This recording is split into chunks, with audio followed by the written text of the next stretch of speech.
All right, let's wrap up these last two proofs. So we're going to do them all from start to finish, just in a blank format. So let's label the columns. We've got statements and reasons.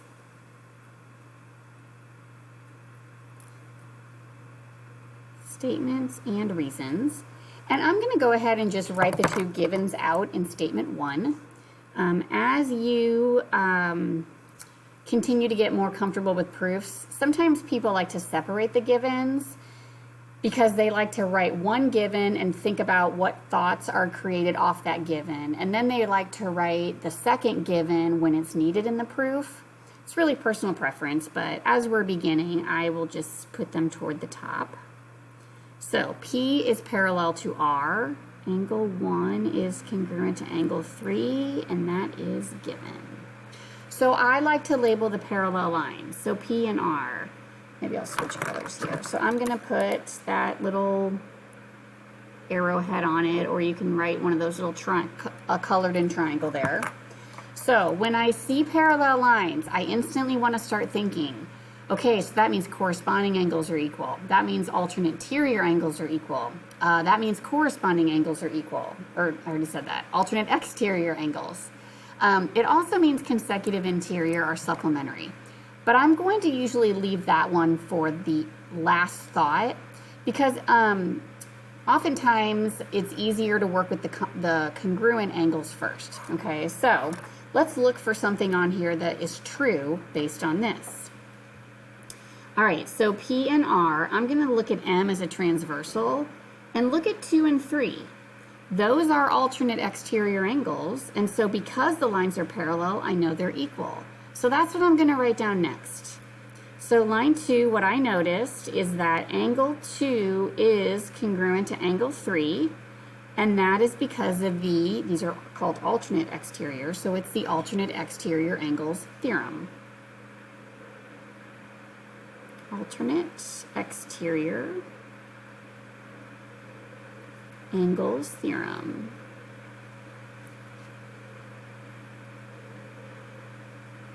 Okay, alternate exterior angles theorem.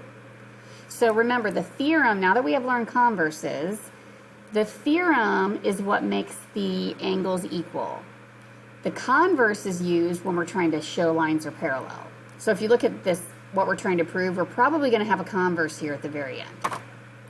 All right, I also like to mark them as I add them to my proof. Okay, 1 congruent to 3. Let's mark that. I maybe should have marked it at the beginning. But since I've just put one arc on these two, I'm going to put double arcs on 1 and 3. Now, because I put a single arc here, if I put a double arc here, it's actually going to cause me to do this. So I see that all 3 are equal to each other. So let's see how that helps me going forward. So even though I have put this on my diagram, I know that, I kind of covered them up, 1 is congruent to 2. But I need to say that, make that happen in my proof based on what is written here. So when I look at these two angles, if 1 is congruent to 3 and 2 is congruent to 3, well, 1 is congruent to 2 then by the transitive property.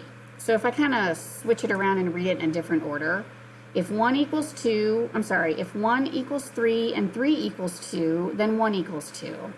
So I'm going to talk about in line 3 that angle 1 is congruent to angle 2, and it's because of the transitive property. I don't know these lines are parallel yet, so I can't say it's because of corresponding angles postulate. I have to get it here through transitive. So this is the transitive property of congruence. Transitive property of, and then I'll just use my congruent symbol.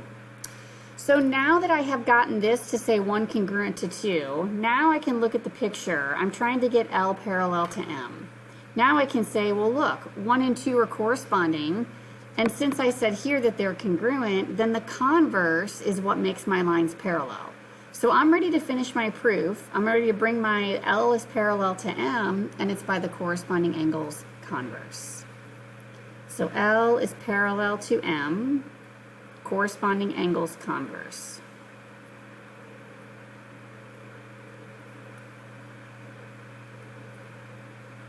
Okay, So sometimes you can see on your picture, or you just know, well, if this equals this, then this one equals this.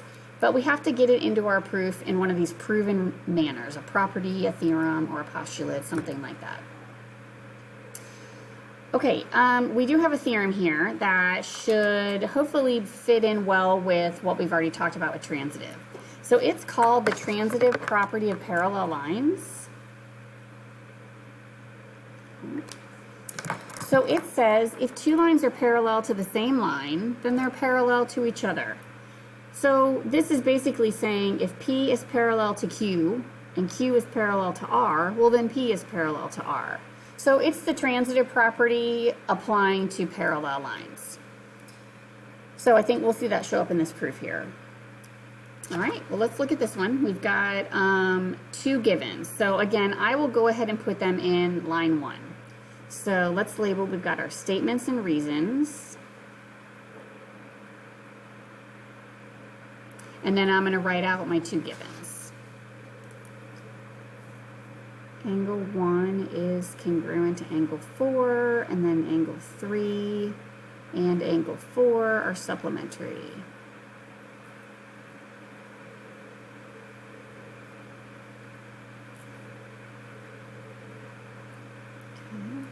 And then I am going to mark 1 congruent to 4 on the diagram with arcs.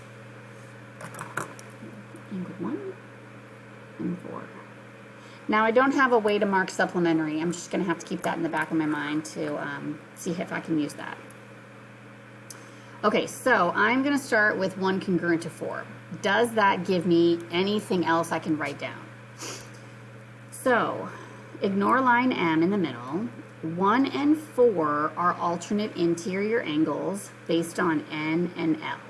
Okay, and so what I have here, I've got, if I just sketch L and N with my transversal, here's angle 1 and here's angle 4. So hopefully that is a little more obvious there. So that, what I can now say is, if I know that alternate interior angles are equal, well, these two lines are parallel by its converse. So number 2, I'm going to write L is parallel to N.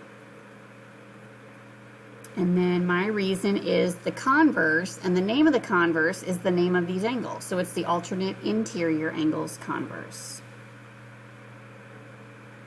And you can do some abbreviations if you want to. Alternate interior angles converse.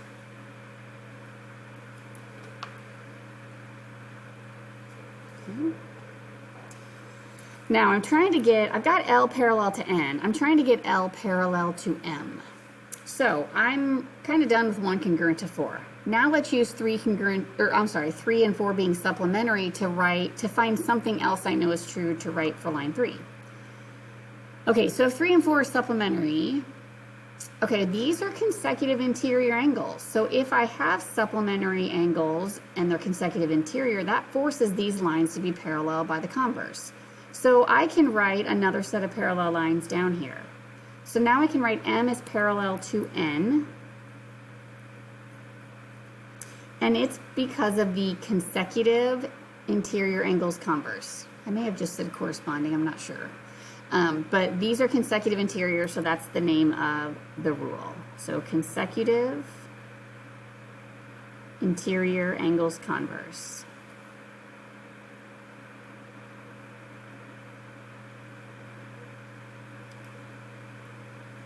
Okay. All right, so if I know L is parallel to N, and I also know N is parallel to M, well, by this transitive property that we just talked about, then these two lines have to be parallel. So I'm going to be able to use that rule, or that theorem, I guess, to wrap up my proof, because that's where I'm trying to go. So L parallel to N, N parallel to M, therefore L is parallel to M. So number 4, L is parallel to M, and that's the transitive property of parallel lines. Transitive property of, and I usually use the symbol for parallel. If you want to write the word parallel out, that's fine. Okay, and that is our proof of parallel lines. So one thing I want you to start to get used to, if I'm writing lines are parallel, it's got to be a converse. It can't be a theorem. So on number 6 above, I was writing angles were equal or congruent. Well, that was by a theorem. Lines are parallel is by a converse. Okay, so we'll talk about that here over the next couple sections and some of the exercises and things I'm going to have you practice. Okay, that finishes up our section on proving lines parallel.